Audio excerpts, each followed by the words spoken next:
O'rtoqlar, Shayxontohur tumaniga kelganmiz. Hozir ko'rib turgan joylar balkondan ko'rinish qismi to'g'risida ko'rishingiz mumkin.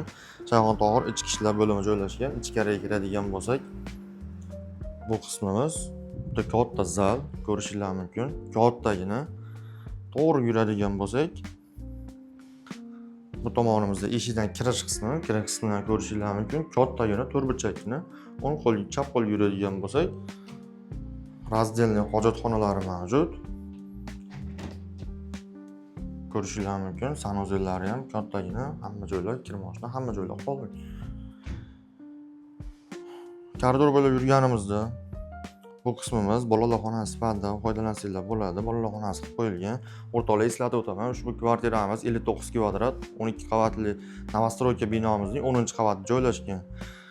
Ushbu xonamiz kattalar yotoqxonani ko'rishingiz mumkin. Hamma jihozlar bilan ta'minlab qo'yilgan. O'rtoqlar, ushbu kvartiramizni egalari bilan kelishilgan holda $100,000 ga baholadik. Kimga qiziq bo'lsa, hozir pastdagi raqamlarga aloqaga chiqamiz.